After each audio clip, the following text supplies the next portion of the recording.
Du baptême. Peut-être pour ceux qui ne sont pas habitués, j'aimerais ça un peu donner une petite explication, puis c'est bon de le faire. En québécois, qu'est-ce que ça mange en hiver? Justement, on est en hiver. C'est pas à la mode d'avoir un engagement de nos jours. C'est pas à la mode de s'engager dans quelque chose. L'engagement, ça comporte quoi? Socialement parlant, on a tendance à fuir les engagements. On fuit les engagements du mariage. On fuit les engagements pour embarquer dans une organisation quelconque. On fuit les trop grands engagements du travail. C'est pas à la mode. Mais pourtant, dans la vie, on doit apprendre à s'engager. Et dans la vie spirituelle, je pourrais dire, on est invité à avoir des engagements. Qu'est-ce que l'engagement du baptême? La Bible nous parle à différents endroits de cet engagement-là, puis elle nous dit que c'est un engagement, entre autres, de la bonne conscience. Et si quelqu'un veut s'engager dans les eaux du baptême, spirituellement parlant, à l'égard du Dieu de la Bible, c'est pour différentes raisons. Et une des raisons, c'est parce qu'il y a des personnes qui vont se faire baptiser tantôt, c'est parce qu'ils veulent engager leur vie. Ils s'engagent à suivre le Dieu de la Bible. Ils s'engagent à suivre et à obéir aux principes que le Dieu de la Bible leur présente devant eux. C'est un engagement conscient parce qu'ils ont pris le temps d'y réfléchir, d'écouter, d'entendre et sûrement de lire ces engagements-là que l'on retrouve dans la Bible, entre autres. Ils ont lu ce que Dieu leur dit, ce que Dieu leur mentionne. Ils ont compris des choses. Ça a l'air un peu banal, mais ce n'est pas banal parce que ça l'engage une vie, énormément.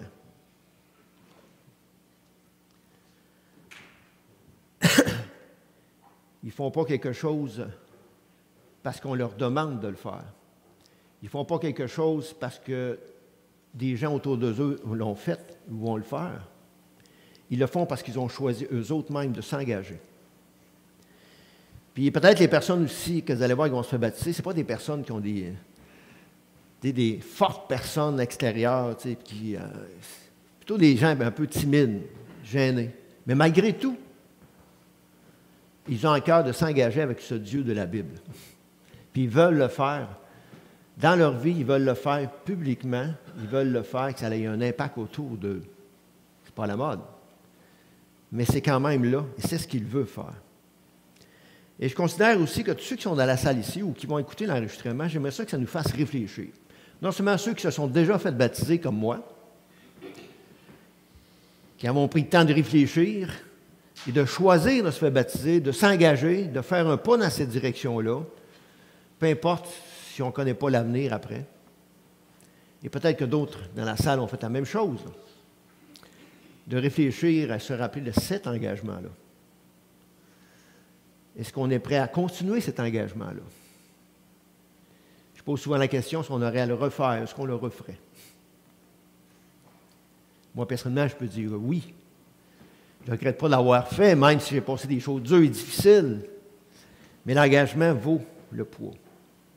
Je vous pose la question. Seriez-vous prêts, à ceux qui l'ont déjà fait, à refaire cet engagement-là? Et à ceux qui ne l'ont pas fait, je vous pose la question.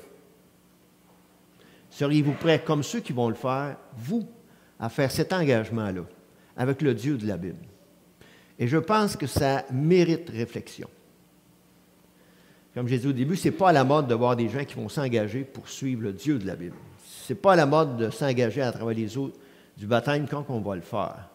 Je pense que ça vaut la peine de s'arrêter, de considérer, d'écouter ce qu'ils vont dire aussi et de réfléchir à cela. Et je dirais une chose au moins, pour être le plus court possible, 2 choses qu'ils ont saisies, qu'ils ont compris. Ils ont compris que derrière le livre qui est la Bible, qu'on considère souvent comme étant une lettre que le Dieu de la Bible nous écrit pour nous autres, chacun d'entre nous, ils ont considéré que le Dieu qui est derrière ce livre-là avait quelque chose à leur dire. Ils ont lu, ils ont entendu, peut-être pendant des semaines, des mois et des années de temps, puis ils ont appris à connaître le Dieu de la Bible, ses intentions à leur égard.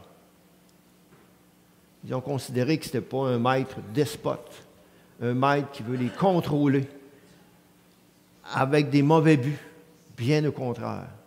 Bien au contraire. C'est un maître qui a de bonnes intentions. Un maître qu'on aurait envie d'avoir, le maître à qui on peut obéir, parce que c'est un maître qui nous aime. Et c'est aussi un maître qui, lui, s'est engagé envers nous. S'il nous demande de s'engager envers lui, lui s'est engagé vers nous. À un tel point que le Dieu de la Bible a parti du ciel, il a envoyé son propre Fils sur terre avec un corps humain pour s'engager à notre égard, pour s'engager à marcher sur terre et à aller mourir sur une croix pour payer à notre place. Et s'est engagé jusqu'à ce point-là pour payer à notre place. Ceux qui vont se faire baptiser se sont arrêtés, ils ont réfléchi à ça. Pour payer pourquoi? Pour payer pour nos fautes, payer nos torts, les choses mal qu'on a faites dans notre vie, qu'on accumule au fur et à mesure que les journées, les mois, les années passent. Et peut-être qu'eux, comme moi et comme d'autres, ils ont tenté un peu de dévier ça, de changer les idées, d'essayer de ne pas trop penser à ça, un peu comme l'ami à Steve a fait pendant un bout de temps. À un moment donné, ça nous rattrape. Peut-être parfois, ça explose dans nos vies. J'aimerais ça vous donner une image qui m'a frappé beaucoup parce que ça avait un lien avec ma situation à moi. Peut-être certains vont se rappeler de cela. Lac Mégantic. Un drame énorme. Pourquoi ça a un lien avec moi? Parce que moi, jusqu'à je travaillais à la dernière place, dans le coin de Shawinigan, on avait un garage, on avait des autobus de ville, et le propriétaire du garage avait un deuxième garage à cet endroit-là. Fait qu'on avait un lien avec le lac Mégantic. Puis même avant qu'il y ait ce drame-là, on a eu l'occasion d'aller faire un tour à cette ville-là pour aller à un service funéraire. C'était sa mère à mon patron qui était là. Et dans le bas à droite, là, le salon funéraire était là. Je me souviens, on a traversé la traque de chemin de fer, puis on est revenu, puis on était au salon funéraire. Écoute, c'est un drame énorme, énorme, énorme, énorme, énorme. Puis j'aimerais ça aussi, il s'en est parlé gros aussi, puis il y a eu des après tout ça, là. Je vous montre une deuxième photo pour montrer à quel point le drame était gros. Voilà. Dans le bas, c'est la photo de tantôt, là. Et regardez un peu dans le haut, le lac. Et ça, c'est juste une pointe. Et c'est un lac énorme. Non seulement il y a eu l'explosion, non seulement il y a eu des gens qui sont morts, non seulement c'était un drame autour, et des bâtisses qui ont passé au feu. C'est énorme, énorme, énorme. Mais après, il fallait qu'ils réparent les dégâts. Et là, toutes les voitures qui ont explosé, tout le liquide a rentré dans la terre. Des maisons, des égouts. Ça a pénétré. Puis, à un moment donné, des mois après, peut-être une année après, on a été faire un tour, puis notre patron nous a fait visiter un peu. Écoutez, ils ont creusé un trou énorme pour tenter d'aller enlever toute la saleté qui était là. Écoutez, c'est collé sur le lac, là. Puis là, ils ont pris ça, puis ils ont transporté ça ailleurs. Puis nous, on a passé aux côtés de la butte de terre sale. Écoute, c'est décourageant. Décourageant. À un moment donné, ils ont arrêté de creuser. Ils ne trouvaient pas le fond. Ils ont renterré.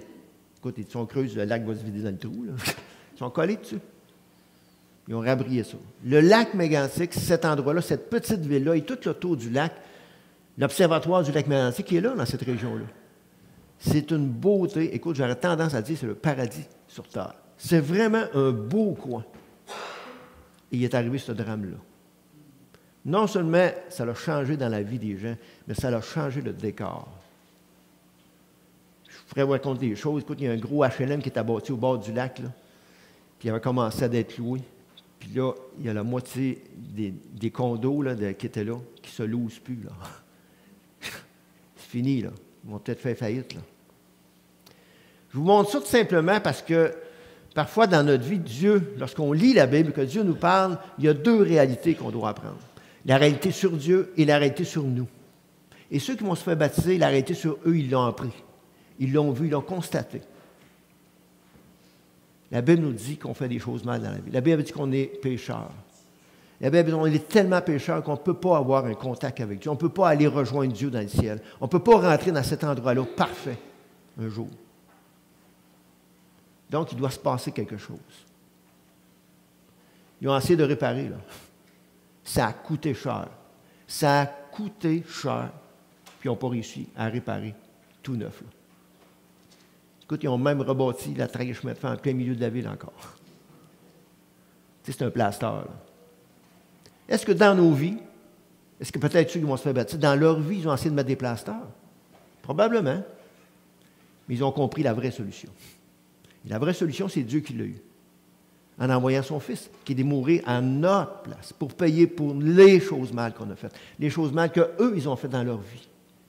Et ça, c'est plus qu'un plaster. C'est une guérison totale. Un acte d'amour qui ne se mesure pas, mais un acte d'amour puissant.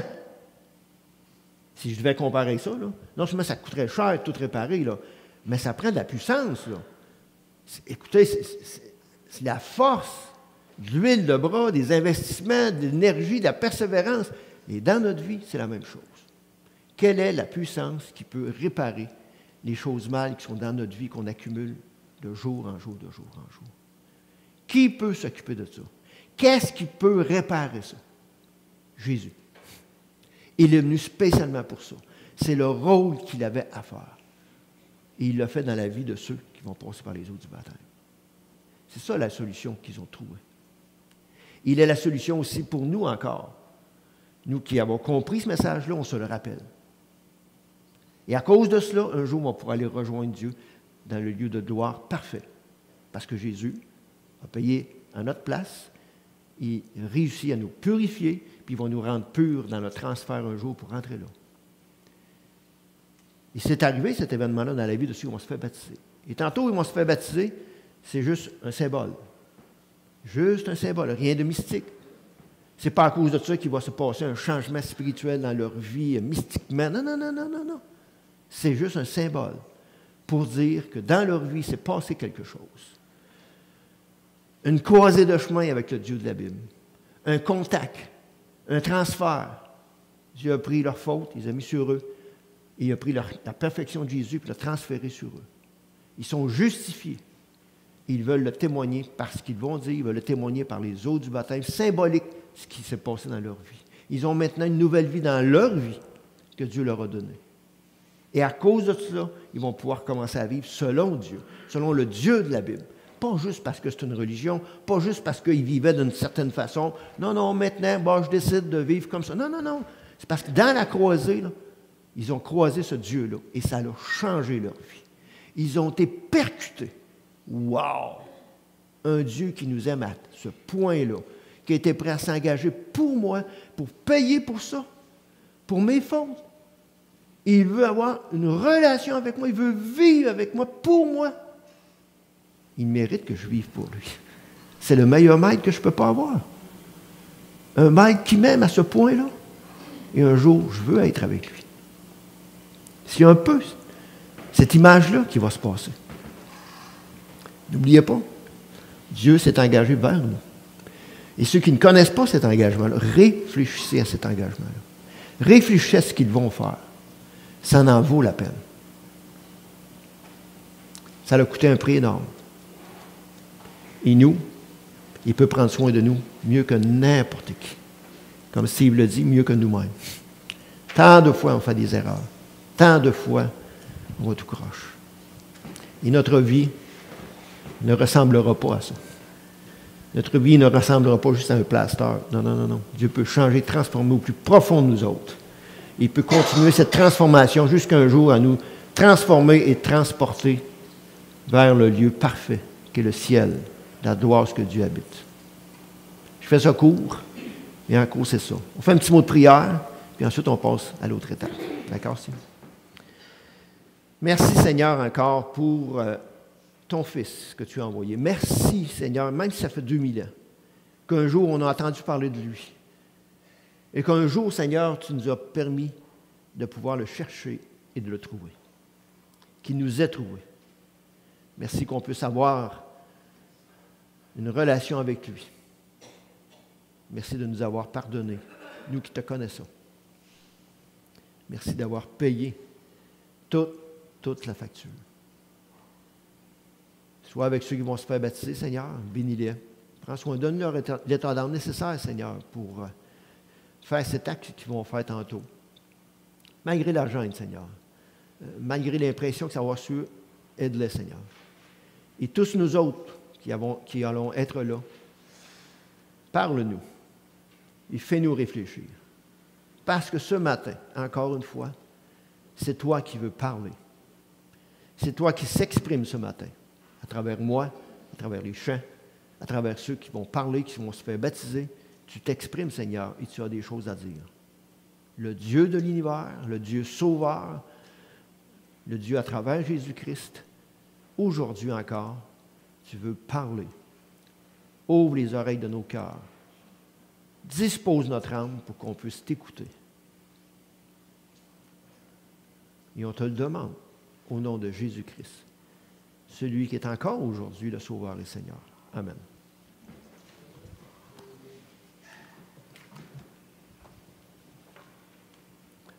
Écoute, ils sont pas d'image. Je vous laisse les armes, les gars, derrière.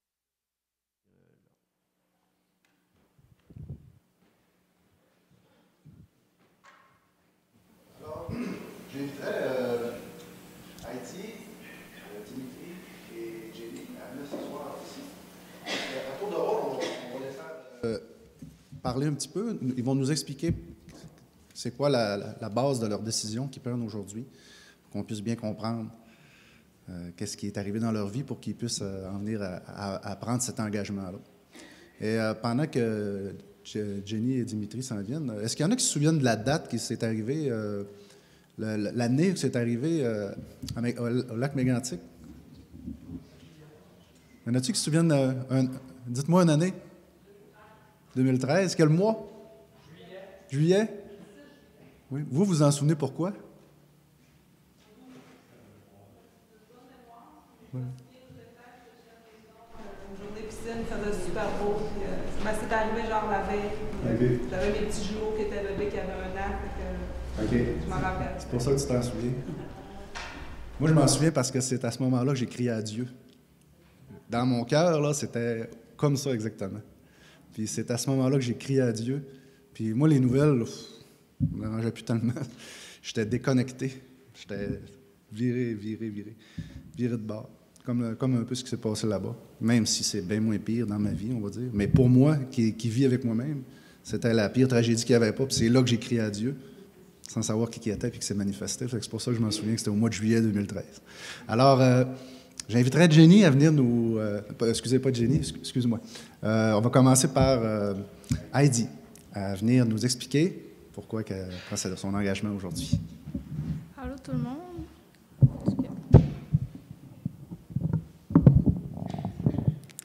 Donc, pour ceux qui ne me connaissent pas, je m'appelle Heidi, j'ai 16 ans, je viens de Sherbrooke, puis ça fait 8 ans que j'habite au Saguenay. J'ai eu la chance de naître dans une famille chrétienne. Mon père travaillait à Parole de vie Bethel, donc la religion a toujours fait partie de ma vie. J'allais à des camps chrétiens, puis j'allais à l'église. On faisait souvent des prières chez nous, puis on lisait des versets. Donc, j'entendais beaucoup parler de Dieu, puis mes parents m'ont vraiment enseigné des bonnes valeurs. Donc, quand j'étais jeune, ça me fascinait de voir l'amour de Dieu et de voir ce qu'il avait fait pour le monde, pour moi. Puis, plus je vieillissais, plus je me posais des questions, puis plus j'avais de la difficulté à faire confiance à Dieu. Puis, je lui en voulais.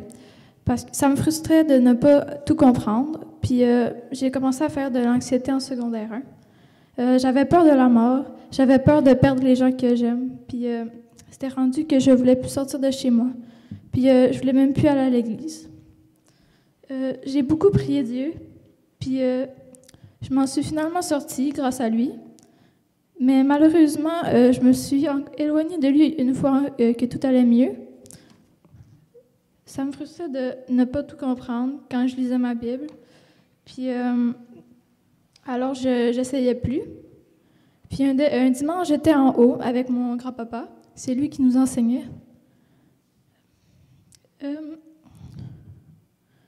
Il a dit une chose, puis ça l'a tout changé.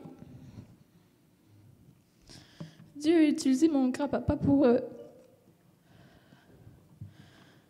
me transmettre un message.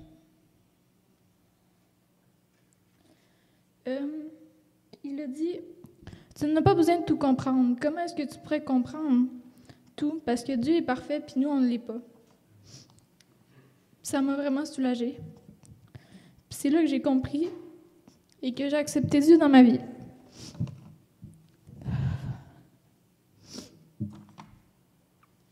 Il est mort sur la croix pour moi et par sa grâce, je suis pardonnée. J'ai décidé que je voulais lui faire confiance. Je sais que je suis sauvée et depuis ce moment-là, j'ai la paix dans mon cœur. Je n'ai plus peur de la mort. Il m'a tellement aidée, il a été patient avec moi et je suis vraiment reconnaissante pour ça. Depuis ce jour, je vais les mercredis soirs à l'église, puis j'ai commencé Maître et son disciple. Donc j'apprends à connaître mon Père Céleste et je lui demande de m'aider à comprendre humblement, en sachant que je n'ai pas besoin de tout comprendre parfaitement. Je fais beaucoup moins d'anxiété, puis j'ai la paix dans mon cœur. Puis j'essaie d'être une lumière pour le monde le plus possible, même si c'est pas facile. Puis je vais mettre Dieu en premier dans ma vie. J'aimerais vous partager quelques passages qui me touchent particulièrement. Matthieu 11, 28 à 30. « Venez à moi, vous tous qui êtes fatigués de porter un lourd fardeau, et je vous donnerai du repos. Prenez sur vous mon joug et laissez-moi vous instruire, car je suis doux et humble de cœur. Et vous trouverez le repos pour vous. Et vous trouverez le repos pour vous-même. Le joug que je vous invite à prendre est facile à porter et le fardeau que je vous propose est léger. » Matthieu 7, 11. « Si donc, méchants comme vous l'êtes, vous savez donner de bonnes choses à vos enfants, accomplez plus forte raison. Votre Père qui est dans les cieux donnera-t-il de bonnes choses à ceux qui les lui demandent. » Et finalement, Matthieu 6, 26, « Regardez les oiseaux du ciel, ils ne sèment ni ne moissonnent, et ils n'amassent rien dans des greniers. Et votre Père céleste les nourrit. Ne valez-vous pas beaucoup plus qu'eux? » Donc, c'est ça.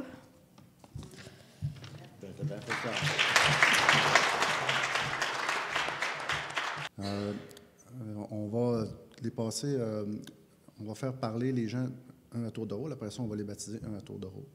Alors, on voit que il y a beaucoup d'émotions dans un moment comme ça. C'est un engagement qui est vraiment important parce que ça rappelle d'où est-ce qu'on vient, comment ça a fait mal bien souvent. Puis maintenant, la liberté qu'on a, puis ça fait revenir beaucoup d'émotions. Alors, j'inviterai cette fois-ci Jenny.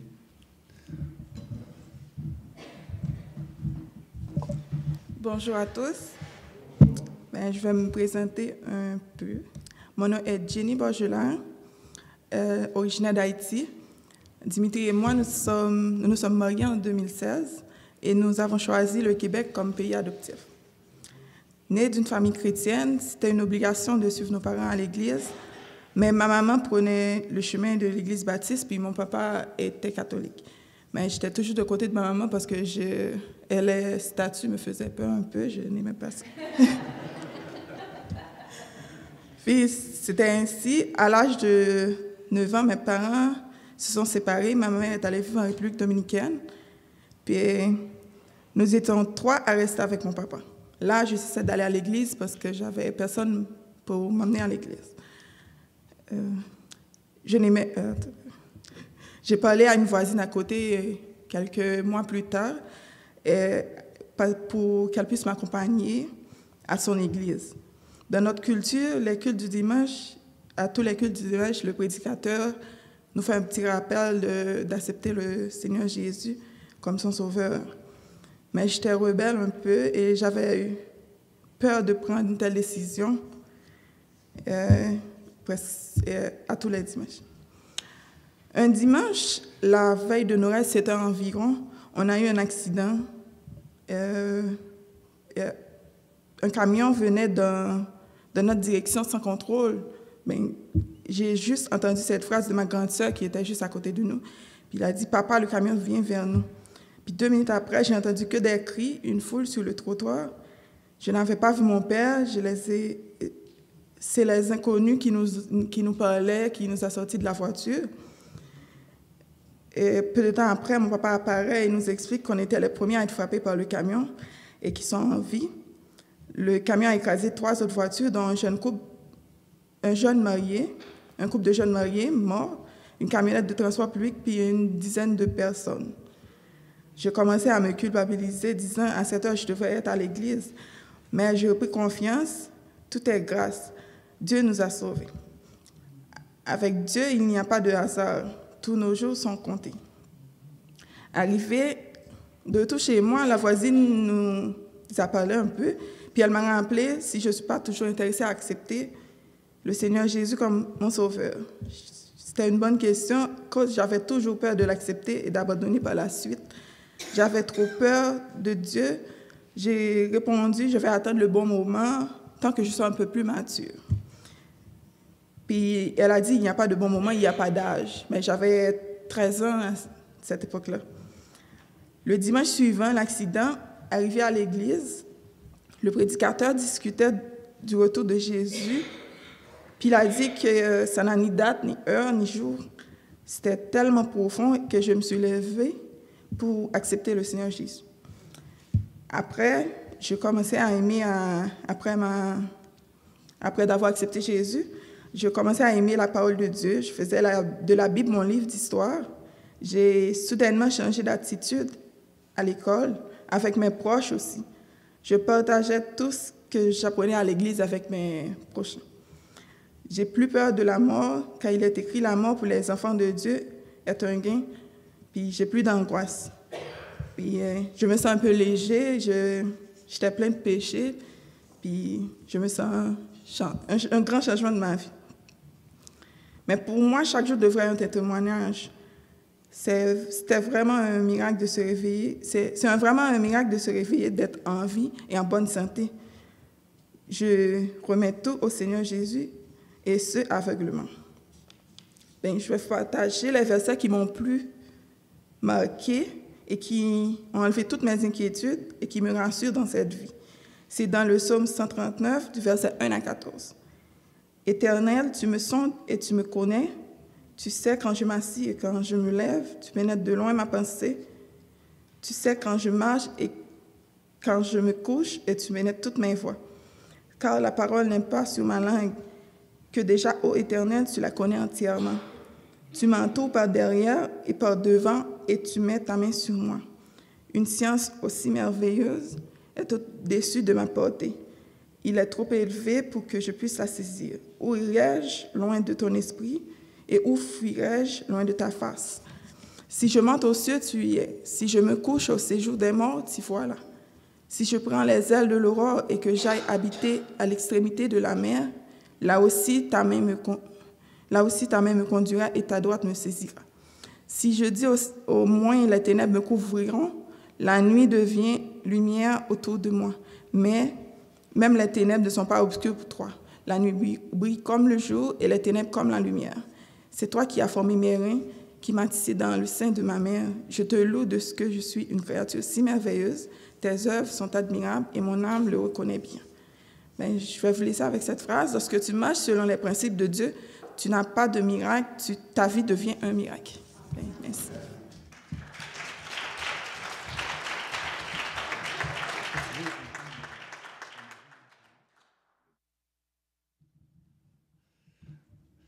Alors, Dimitri, c'est à ton tour. Bonjour à tous. Je m'appelle Dimitri Leblanc. Je suis né en Haïti comme génie dans une famille chrétienne. Et depuis 2008, je suis arrivé au Saguenay pour les études. J'ai pu compléter mon baccalauréat en administration, concentration finance à l'UQAC. Et par la suite, j'ai pu trouver un emploi dans la région où j'ai demeuré. Le tournant de ma vie a été en 2008 où j'ai subi 2 mortalités dans ma famille. On était 3 dans une maison. Mon grand-père est mort entre mes mains. Et par la suite, 8 mois plus tard, ce fut ma tante, la seule que j'avais. On était 3. Puis le même jour, je me rappelle, le 16 septembre 2008, je devais prendre l'avion pendant qu'on s'est funérailles de venir ici au Québec. Donc, ça m'a un petit peu choqué. J'étais un petit peu perdu parce que je me questionnais sur ma vie. C'était quoi la vie, la finalité de la vie? Pourquoi vivre ça? Et on est une famille chrétienne, on va à l'église, on prie. On se remettait tout en question. Je mettais ma vie en question pour savoir pourquoi on vivait cette situation-là, de voir tant de souffrance. Et loin de ma famille, je suis arrivé ici et je souffrais de l'anxiété. J'étais à l'université, je devais performer en même temps. Et je ne dormais pas la nuit. Et je faisais des cauchemars. Ça a été un moment très, très difficile. J'étais comme perdu un peu. Mais au fur et à mesure, je continue à lire la Bible, à essayer de comprendre, essayer de chercher pourquoi, qui était sans réponse. Et on sait que quand on souffre, la souffrance, on vient avec des gens, on a des souvenirs, et il y a des images qui se passaient dans la tête, les dernières paroles, les dernières images des personnes. Puis tout le temps, je demandais à Dieu pourquoi, et tout le temps. C'était ça le but de ma prière en fait. Et quand je lisais la Bible aussi, d'essayer de creuser, d'essayer d'aller chercher à l'intérieur de moi. Parce que mon grand-père, il a 8 enfants. Moi, je suis son petit-fils. Je me demandais pourquoi c'est moi qui étais avec lui pendant cette période-là. Pourquoi pas les autres qui étaient plus grands, qui étaient plus âgés, qui avaient plus d'expérience. Et pourquoi c'est moi qui devais vivre cette situation-là. Et de là étant, je continuais à prier, je continuais à aller à l'église. À un certain moment, j'avais arrêté, puis je commençais à aller à l'église, à essayer de comprendre. Puis par la suite, Jenny, que je connaissais, qu'on allait à la même école, puis qu'on habitait dans le même quartier, via Facebook, on s'est renoué de contact, puis on a commencé notre relation. Puis elle, qui était déjà chrétienne, puis ça a commencé à me mettre sur les rails, parce qu'on était à distance aussi, elle était en Haïti, moi j'étais ici. On partageait les versets et le matin, on parlait de Dieu. Puis ça commençait à me mettre sur les rails, à essayer de comprendre, à essayer de reprendre contact. Et il y a aussi ma grand-mère qui me parlait tout le temps et de la vie éternelle, et de ce que ça procurait, de la paix que ça procurait.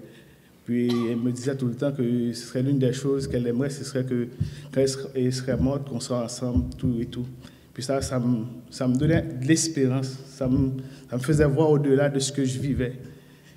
Donc, à partir de là, donc, je me suis dit, j'avais comme promesse que je faisais à Dieu de l'accepter. Mais il y avait le mariage, pour moi, c'est toujours une chose importante, très sacrée. Ça a été une très, très grande décision. Je me disais que si je devais me marier, je dois accepter le Seigneur Jésus avant. Et avant de me marier, c'était la première chose à faire. Parce que je sais que quand je vais construire ma famille, ça va être sur son roc. C'est lui qui va être la pierre angulaire de notre foyer, de mon projet, de ma vie. Puis c'est ainsi qu'en 2016, en avril 2016, quand je devais me marier avec ma femme, puis on est allé rencontrer le pasteur, on parlait de l'organisation de notre mariage. Puis à chaque fois, je voulais l'interrompre pour lui dire, pasteur, je n'ai pas encore accepté le Seigneur Jésus, est-ce que vous pouvez prier pour moi? Mais il y a une chose qui me bloquait. Je n'arrivais jamais à pouvoir dire ce mot-là. J'avais comme une honte de le dire que je vais me marier dans une église qui est baptiste, mais en même temps, de ne pas, parce qu'on ne pouvait pas se marier, je n'étais pas en Haïti, on avait fait le mariage aux États-Unis, mais j'avais comme une honte en même temps. Mais soudainement, sa femme arrive, puis il m'a dit, Monsieur Dimitri, est-ce que vous avez déjà accepté le Seigneur Jésus? Si vous ne l'avez pas encore fait, on serait prêt à le faire immédiatement avec vous. Je ne sais pas quand, j'étais déjà à genoux, les larmes aux yeux, les yeux fermés, et puis ils ont commencé à prier pour moi. J'étais ému parce que je voyais que j'avais fait la promesse à Dieu, ça se travaillait, mais Dieu, où il était, il voyait que j'étais bloqué.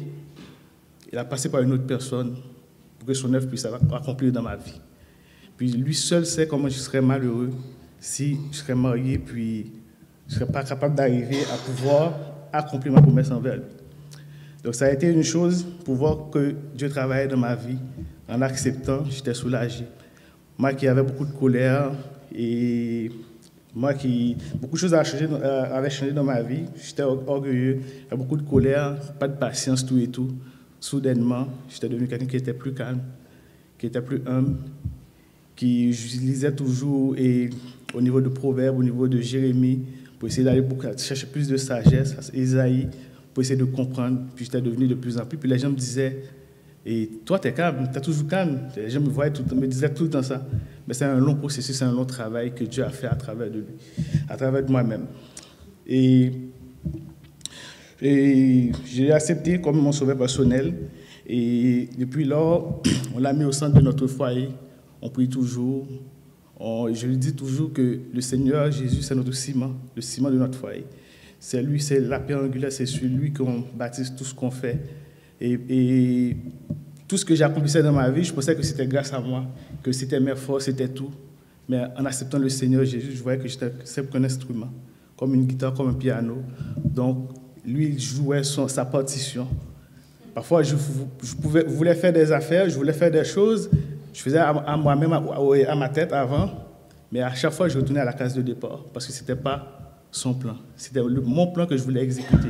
Mais lui, il avait son plan dans ma vie. Donc là, j'ai pu accepter de comprendre que moi, je suis un instrument de la main de Dieu, que Dieu puisse m'utiliser à pouvoir être comme une lumière pour les autres, à laisser que son œuvre puisse s'accomplir dans ma vie, à devenir une meilleure personne au jour le jour. Donc il y a certains versets qui m'ont, comme les autres, qui m'ont marqué. Il y a Matthieu 6, versets 25 à 34, qui dit « C'est pourquoi je vous dis, ne vous inquiétez pas pour votre vie, de ce que vous mangerez, ni pour votre corps, de quoi vous serez vêtus. La vie n'est-elle pas plus que la nourriture et le corps plus que le vêtement? Regardez les oiseaux du ciel, ils ne sèment ni ne moissonnent, ils n'amassent rien dans des greniers, et votre Père céleste les nourrit. Ne valez-vous pas beaucoup plus que... Qui de vous, par ses inquiétudes, peut ajouter une coudée à la durée de sa vie? Et pourquoi vous inquiétez au sujet du vêtement? Considérez-vous comment croisent les lits des champs? Ils ne travaillent ni ne filent. Cependant, je vous dis que Salomon même, dans toute sa gloire, n'a été vêtu comme l'un d'eux.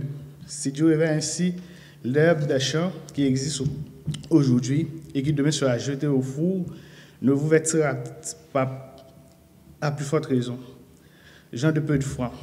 Ne vous inquiétez donc point et ne dites pas que mangerons-nous, que boirons-nous, de quoi serons-nous vêtus, car toutes ces choses, ce sont des païens qui les recherchent.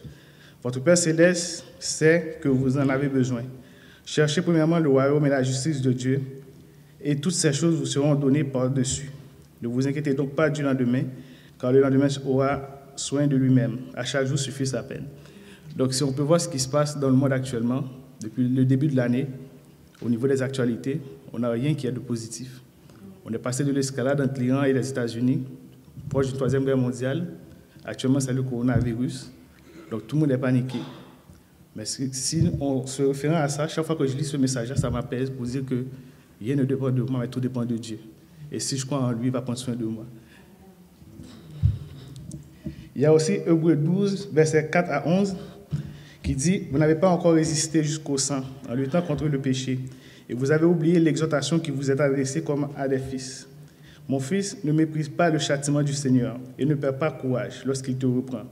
Car le Seigneur châtie celui qu'il aime, et il frappe de la verge tous ceux qu'il reconnaît pour ses fils. Supporter le châtiment, c'est comme des fils que Dieu vous traite. Car quel est le fils qu'un père ne châtie pas? Mais si vous êtes exempt du châtiment auquel tous sont part, vous êtes donc des enfants illégitimes et non des fils.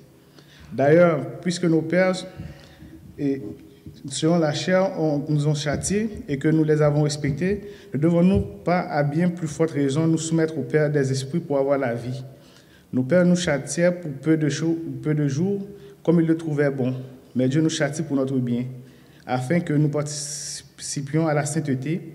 Il est clair que tout châtiment semble d'abord un sujet de tristesse et non de joie, mais il produit plus tard, pour ceux qui ont été ainsi exercés, un fruit paisible de justice. Ce verset m'a touché parce que quand je vivais les moments difficiles, je parlais avec Dieu, mais je pense que sa réponse a été à travers de ce verset-là. De voir que parfois on vit des moments difficiles, on a le goût d'abandonner, on a le goût de dire on va tout lâcher. Mais par contre, c'est parce que Dieu nous passe dans le tordeur pour que lui, pour voir est-ce qu'on lui fait confiance. Est-ce qu'on le regarde toujours? Nos yeux sont fixés sur lui. Et à travers de ce passage-là, j'ai vu, ça m'a comme touché et j'ai eu ma réponse par rapport à tout ce que je vivais. Parfois, le châtiment, ce qu'on vit, c'est pas parce que Dieu ne nous aime pas.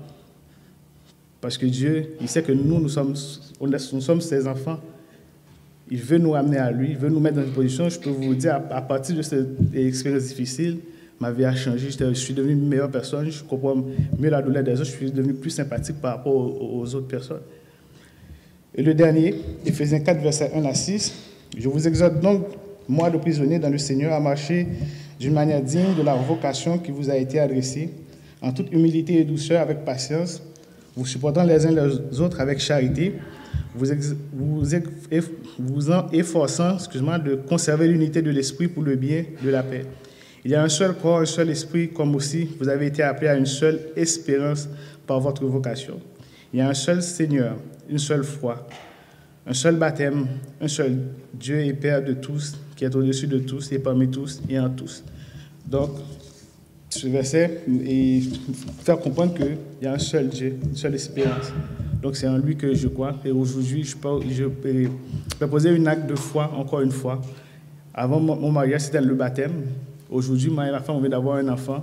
Et je pense que ça clôt bien afin de pouvoir l'aider à être sur le bon chemin, de se baptiser, que Dieu puisse nous utiliser comme des instruments encore à mettre son œuvre en elle, qu'elle puisse suivre et son chemin. Merci beaucoup.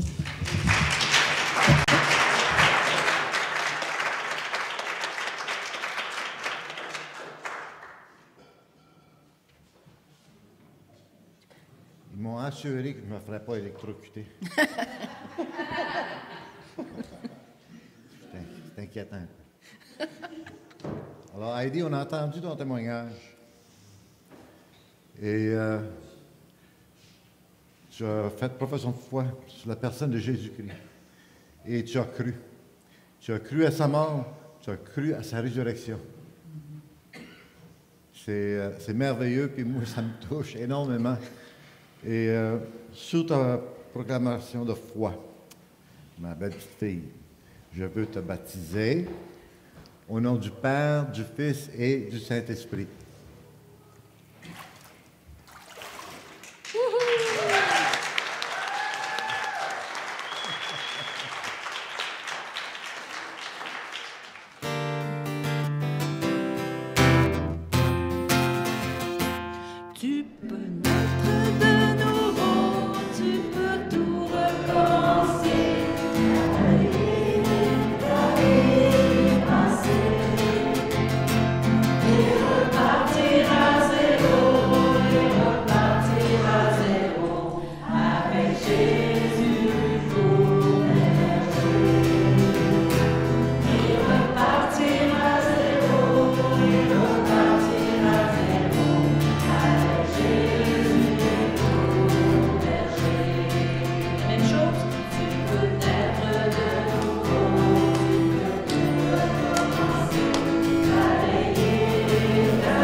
Son maître, son sauveur, en passant par les eaux du baptême. Alors, tu vas te prendre comme ça. OK, pince le nez. On ne respire pas dans l'eau. On est prêt? Oui? Oui, pince ton nez. T'en mets comme ça. OK, c'est parti. Alors, Jenny, sous ta profession de foi, et j'ai l'honneur de te baptiser. Au nom du Père, du Fils et du Saint-Esprit.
quand même plusieurs années que je connais Dimitri. Et sa constance et sa position pour le Seigneur, inébranlable. Et leur désir de se faire baptiser, de prendre position pour le Seigneur, de se lever et dire, moi, je suis un enfant de Dieu, je crois au Seigneur Jésus. Et aujourd'hui, la plus belle façon que tu peux le faire, c'est passer par les eaux du baptême. Et on y va? Oui, comme ça. Alors, Dimitri, il me fait plaisir de te baptiser au nom du Père, du Fils et du Saint-Esprit. Amen.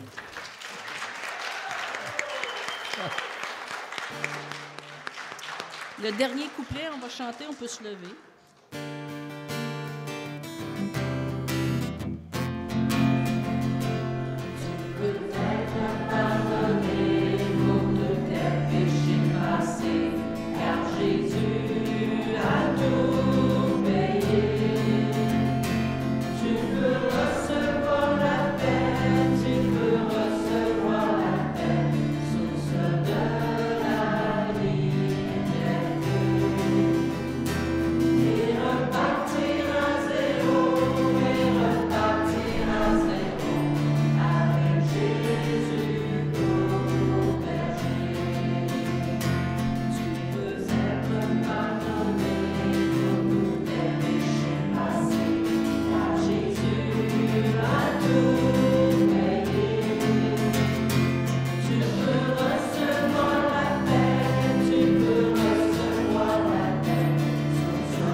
On aimerait ça prier pour les personnes qui viennent de s'engager pour le baptême.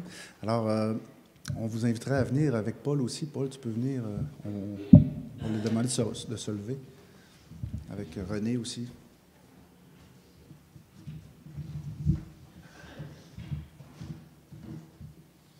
Peux-tu prier, René? Peut-être, tant qu'à y être, c'était pas tout le monde qui est là. Je demanderais peut-être aux membres du conseil de venir en avant pour appuyer cette prière-là. Peut-être Gilles, je ne sais pas s'il y en a qui sont absents, là, mais ceux qui sont là, venir en avant.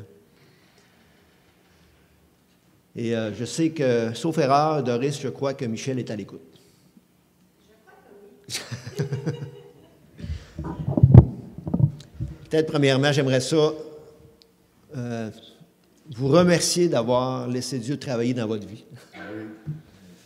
Et je veux que vous sachiez ce que vous nous avez raconté. Ça nous a touché énormément. Et ça nous rappelle comment Dieu peut faire un contact différent d'une personne à l'autre, d'une situation à l'autre, mais il veut le faire, il peut le faire, puis il peut transformer encore des vies et continuer à le faire. Quel bon témoignage qu'on a entendu. Fait qu'on va dire un mot de prière pour que le Seigneur puisse les bénir dans ce pas de foi qu'ils ont fait présentement. D'accord?